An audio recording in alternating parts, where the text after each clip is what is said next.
This story is about how greed and betrayal can destroy a life. Chloe Winters, the heiress of a wealthy family from Boston, was preparing for her wedding to her beloved fiancé, Marcus Lane. She trusted him and her best friend, Evelyn Kane, completely. However, behind the facade of love and friendship lay deception, greed, and a cunning plan to steal Chloe's inheritance. The truth surfaced at the worst possible moment, leading to a tragic outcome. This shocking tale reveals how a world of privilege and wealth can become a breeding ground for vices, destructive passions, and crimes. Chloe Winters was born in 1990 to a successful Boston lawyer, Richard Winters, and his wife Elizabeth, heiress to an old fortune. She grew up in luxury, never denied anything. Her parents provided Chloe with the best education in private schools, but they spent little time with her, compensating with expensive gifts. Her peers viewed Chloe as arrogant since she distanced herself from ordinary kids and only befriended other rich kids. Despite the coldness in her family, Chloe grew up kind and generous, though unfamiliar with real life. Her only source of support was her childhood friend, Evelyn Kane. Everything changed in 2012 when Chloe met Marcus Lane at a charity event. A modest and charming congressional aide, Marcus quickly won the heart of the naive rich girl. Their romance blossomed. Marcus courted her beautifully, brought her flowers, and took her to restaurants, proposing after 6 months. Chloe was over the moon with happiness. Elizabeth and Richard disapproved of their daughter marrying a man without wealth, but Chloe stood up to her parents for the first time. To her, love was more important than money and status. The young couple began preparing for the wedding and planning their future. Marcus agreed to sign a prenuptial agreement, stating he would not claim any of Chloe's assets in case of a divorce. Chloe was touched by his nobility, believing he loved her and not her family's wealth.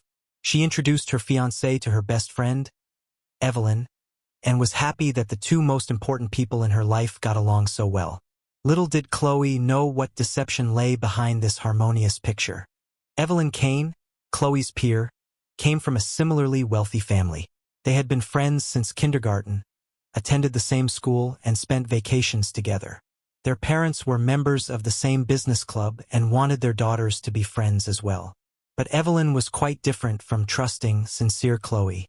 She was smart, calculating, and cunning beyond her years. Unlike her friend, Evelyn quickly learned the value of money and privilege. Her friendship with Chloe opened doors to high society and a world of luxury. On the surface, Evelyn was the perfect friend, always supporting Chloe, offering advice, and accompanying her to parties and shopping trips.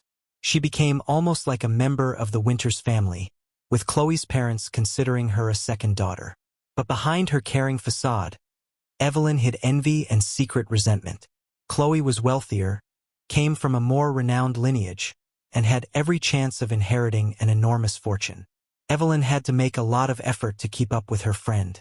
However, Chloe was oblivious to all this and trusted Evelyn completely. She confided in her about everything, shared her secrets and worries, and sought advice on life and relationships. When Chloe got engaged to Marcus, Evelyn was the first to know and fully supported her friend. She helped choose the engagement dress and compiled the guest list. Chloe was grateful to Evelyn for her help and friendship, and couldn't imagine her wedding without Evelyn as her bridesmaid. She had no idea what sinister plans her best friend was devising behind her back. The Winters family was one of the wealthiest and most influential in Boston. Richard built his fortune through his law practice, while Elizabeth brought her ancestors' industrial wealth into the marriage. The couple led a lavish lifestyle, owning real estate and a collection of fine art. It was well known that after their deaths, their only daughter, Chloe, would inherit the entire family fortune. Anticipating potential challenges in managing such a large capital, Richard and Elizabeth set up a trust fund for Chloe. Upon turning 25, Chloe was to gain full control of the fund and begin managing her assets independently. Until then, the family lawyers and appointed trustees were responsible for growing the wealth and protecting it from outside claims. As Chloe's 25th birthday approached, so did her becoming the rightful heiress. After marrying Marcus, the couple planned to manage the trust fund together. Chloe insisted on her husband's equal participation in overseeing the wealth, trusting him as much as she trusted herself. Marcus tried not to show too much interest in the money, but inside he was consumed by greed. He mentally calculated the enormous sums and thought about how he could use them once the marriage was official. Chloe's parents feared that her young husband might start squandering the fortune on his whims. They urged their daughter to delay the wedding and Marcus' involvement in managing her wealth. But in love, Chloe dismissed their concerns. She was convinced of her fiancé's honesty and integrity. After all, he had signed the prenuptial agreement waiving any claims to her fortune in case of a divorce. Only Evelyn knew what Marcus truly had in mind, as he had already shared a bed with her and was soon planning to share Chloe's wealth as well. It all started at Chloe's bachelorette party, a month before the wedding. As the maid of honor, Evelyn had organized the party at a country club. Marcus came by to congratulate his fiancée and stayed late. After a few too many drinks, he began to flirt with Evelyn, eyeing her shapely figure. Catching the lustful glance from her best friend's fiancé, Evelyn responded with a knowing smile. An undeniable spark ignited between them, and they discreetly slipped away to the guest bedroom. There, among discarded clothes and rumpled sheets, Marcus and Evelyn gave in to their passion. They weren't thinking about Chloe or the consequences, only surrendering to raw desire. This wasn't a one-time incident. There had been an unspoken attraction between them for a while. The next morning, the lovers swore it would never happen again. But within a week, they were secretly meeting once more. The affair continued until the wedding, growing ever more reckless and brazen. Marcus was drawn to Evelyn. There was something sinful and alluring about her that Chloe's innocence lacked. With his fiancée, Marcus spent time in high society at glamorous events, while with her best friend, he indulged in base desires. Evelyn, for her part, took twisted pleasure in seducing her best friend's fiancé. She reveled in her power over Marcus and in having stolen him from Chloe. The lovers exchanged steamy text messages, met in motels, and dined at out-of-the-way restaurants on the outskirts of Boston. In front of friends and family, they played the part of polite acquaintances, afraid of exposure and scandal. During their passionate moments, Marcus and Evelyn silenced their consciences. But when alone, guilt gnawed at them. They knew they were betraying Chloe in the worst possible way, but they were unable and unwilling to stop. Eventually, their forbidden lust and desire for the thrill overtook reason. Marcus and Evelyn convinced themselves that their affair was real love, and Chloe was just a rich fool they needed to get rid of. However, they didn't rush to reveal the truth. Instead, they continued the charade, biding their time for the ultimate prize, Chloe's fortune. By the time Marcus married Chloe, he had already devised a plan to seize her wealth. Soon, she would gain control of her trust fund, and that's when the real game would begin. Marcus planned to convince his young wife to transfer a large portion of her assets to offshore accounts under the guise of investing in supposedly lucrative projects. Once the money was moved, he could siphon it off and blame anonymous fraudsters. He needed a partner for such a scheme, and that's where Evelyn came in. Marcus confided in his lover, revealing his plan to rob Chloe. At first, Evelyn hesitated, as she had known Chloe since childhood and still harbored some warm feelings for her. But Marcus emphasized the fortune they stood to gain, tens of millions of dollars. Such a windfall would transform their lives, and Evelyn craved wealth and luxury as much as Marcus. In the end, greed won out over the remnants of their friendship. Together, they carefully crafted their plan, anticipating risks and covering weak spots. They would have to proceed cautiously to avoid raising suspicion with Chloe or her family. Marcus's first step was to persuade his wife to grant him expanded access to her personal bank accounts and the management of her trust fund. Then, he would pitch her the idea of investing in profitable ventures somewhere in Asia. Evelyn would play the role of the supportive friend, praising Marcus to Chloe and endorsing his financial decisions. If anything went wrong, Evelyn was ready to divert the investigation. She had an ace up her sleeve, leverage over several police officials and prosecutors, thanks to her father's dealings. For a hefty bribe, they would turn a blind eye to any missing funds or label it an unfortunate accident. The only thing that bothered Marcus was the need to continue sleeping with the now tiresome Chloe. He could hardly stand her childish innocence and enthusiasm, longing to run away with the money to be with passionate Evelyn.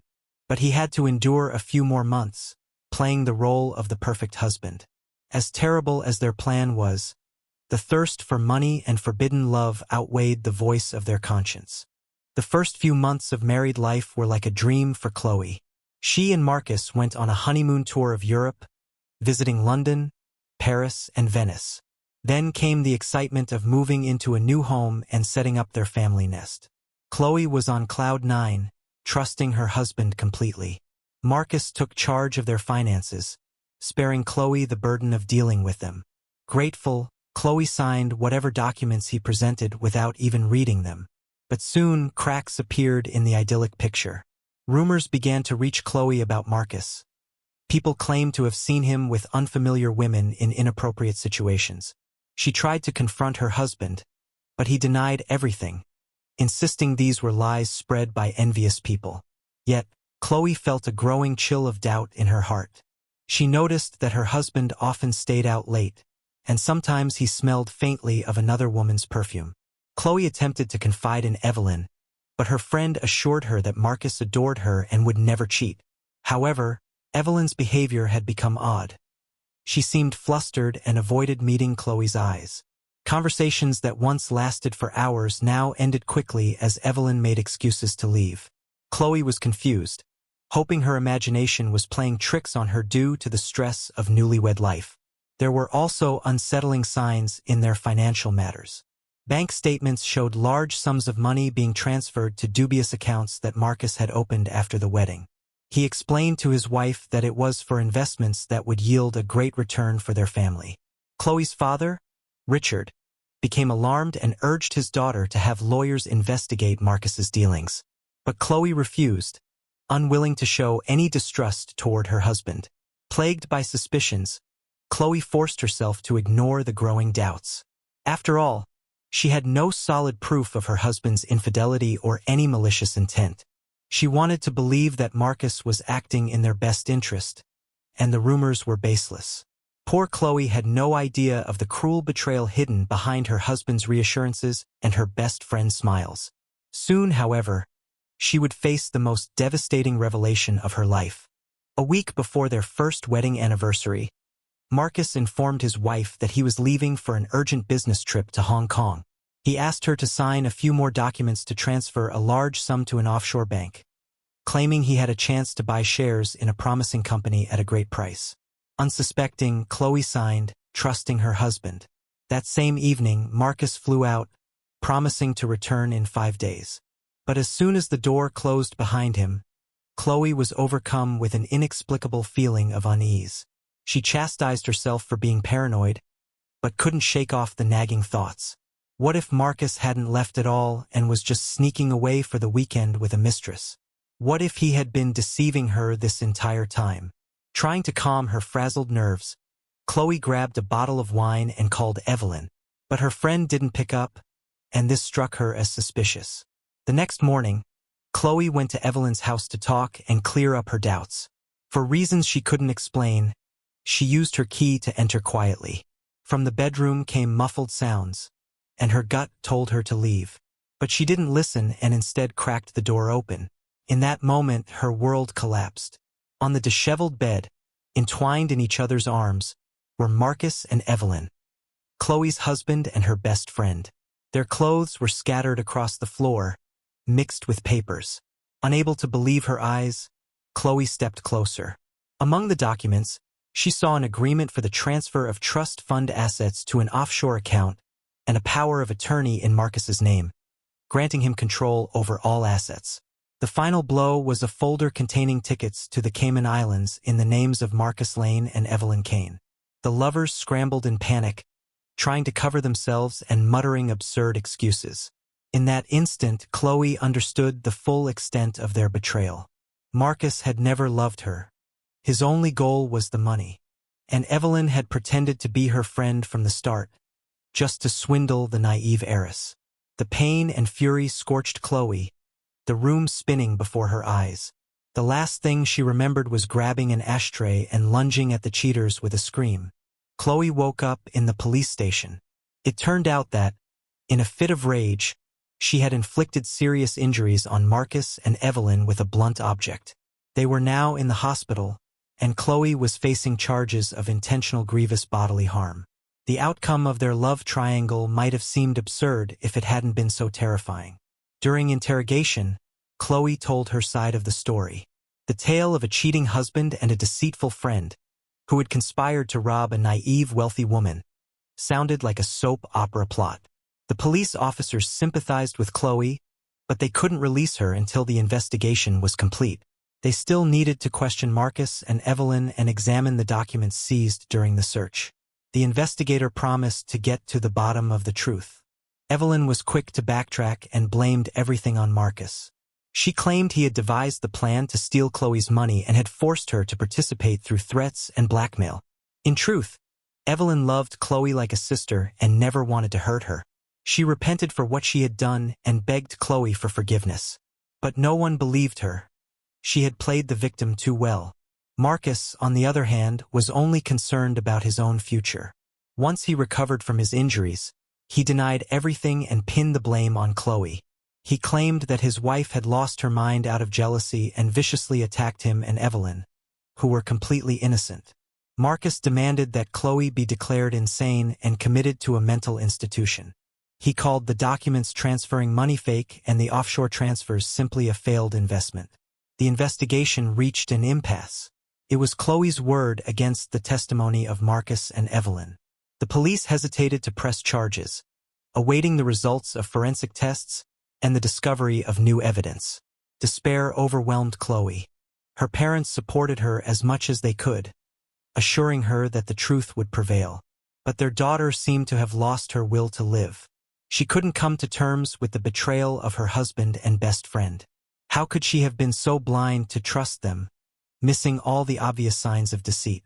After all, Marcus had never hidden his disdain for her family and lifestyle, and Evelyn had always envied her wealth. The next blow came from her husband's lawyers. They filed for divorce and property division, accusing Chloe of cruelty and instability. Now she faced not only a potential prison sentence but also the loss of her entire fortune. According to the prenuptial agreement, if Chloe were found guilty, Marcus could claim half of her money. She risked being left penniless and homeless. Chloe was horrified to realize how skillfully Marcus had deceived her. Divorce and property division had been his plan from the start, if stealing the money outright didn't work. Now all he needed was for her to be convicted of the assault and deemed mentally unstable. And Evelyn would testify in his favor at court, securing her share in return. It was the perfect crime with no way out. To top it all off, tragedy struck. Richard Winters suffered a heart attack from the stress of worrying about his daughter. He died on the way to the hospital, never learning what happened to his beloved Chloe. Elizabeth fell into a deep depression and was unable to deal with the legal matters. The Winters family, in effect, ceased to exist, and their fortune evaporated like smoke. It seemed this was the end. The trial of Chloe became a sensation in Boston's social circles. Once a popular and respected family, the Winters had suddenly become a laughingstock. People relished the salacious details of Marcus and Evelyn's affair, speculating about Chloe's mental health. The press reveled in the bloody details of that fateful night when the wife caught her husband in bed with her friend. In the public's eyes, Chloe appeared as an unstable woman who sought brutal revenge for the infidelity. During the hearings, Marcus and Evelyn put on a convincing performance. They portrayed themselves as victims of Chloe's uncontrollable aggression, hinting at her long-standing problems with alcohol and her hysterical nature. According to them, Chloe had driven Marcus to cheat with her constant outbursts and nagging.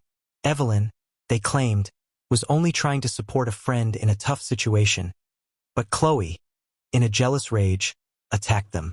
Chloe's lawyers did their best to expose Marcus and Evelyn's conspiracy. They presented evidence of their secret affair and attempts to siphon off money from Chloe's trust fund. Unfortunately, it wasn't enough. Chloe's father had passed away, and her mother was unable to testify. Chloe herself looked too ill and depressed to inspire confidence in the jury. She had to undergo a mandatory psychiatric evaluation. The verdict was like a bolt from the blue. Chloe was found guilty of assault and causing bodily harm, but instead of being sent to prison, she was ordered to undergo compulsory treatment. On one hand, Marcus had failed to have her imprisoned or secure a division of assets. On the other, Chloe was effectively incapacitated and stripped of all her rights. She now faced life in a closed psychiatric clinic under state guardianship. Upon hearing the court's decision, Chloe went into a state of shock. She didn't know which was more terrifying, prison bars or a hospital ward. She would have to spend years recovering from her nervous breakdown and relearn how to trust people. That is, if she could ever leave the clinic and return to a normal life. Marcus and Evelyn were free, while she would forever be branded as the crazy rich woman who lost her mind over jealousy. The story of Chloe Winters is a classic example of how the thirst for money and forbidden pleasures drives people to cruelty and betrayal. In their pursuit of the wealth of a naive bride, Marcus and Evelyn destroyed several lives, including their own. Sooner or later, they will pay for their crimes. No amount of money can replace lost love, friendship, and peace of mind. For Chloe, the collapse of her illusions was a devastating blow. Raised in luxury and care, she wasn't prepared for the deceit and greed of those around her. She failed to recognize the warning signs in time, blindly trusting in Marcus's love and Evelyn's loyalty. Only when the betrayal was exposed did she realize how fragile human promises of loyalty truly are. This story serves as a warning to anyone who takes human feelings and attachments lightly. The desire to possess always leads to disappointment and suffering. Even the strongest bonds can break under the weight of base desires. So, is someone else's wealth really worth destroyed lives and broken trust? The answer is clear. In the end, Chloe will only find peace once she frees herself from the burden of the past. The money and status she had grown so accustomed to now mean very little. Rebuilding her life and learning to trust again. That is the true wealth. The harsh lesson served her well, though it came at a terrible price.